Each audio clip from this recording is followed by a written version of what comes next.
ঘুমটাই না হলো। এই যে শুনেন, আপনার সাথে আমার কিছু কথা আছে। জি বলো জানু। আপনি তো জানেন যে আমি একজন ট্রাফিক পুলিশ। আমার কাছে সবার আগে আইন, তাই যে আইন ভঙ্গ করবে তাকে জরিমানা করব। তা তো জানি, কিন্তু এসব আমাকে বলার কারণ কি? শুনেন, এক রাতেই আপনার 1000 টাকা জরিমানা হয়েছে। হ্যাঁ, বলছো কি? কিসের জরিমানা?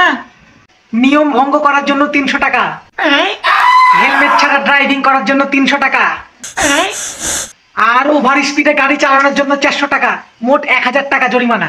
হ্যাঁ, সবই তো বুঝলাম, কিন্তু শেষেরটা 400 টাকা কেন? আপনার বোঝা উচিত ছিল নতুন গাড়ি একটু ধীরে সুস্থে চালাই, যাতে স্পট না পড়ে। কিন্তু দুঃখের বিষয় হলো এটা যে আপনি সেটা বুঝেননি, না বুঝাই জোরে জোরে জোরে জোরে চালিয়ে হেডলাইটে দাগ ফেলে দিয়েছেন। আমার কেমন বউ রে বাবা, আমার বিয়ে করার শখ মিটে গেছে, আমি আর কোনোদিন বিয়ে করবো না।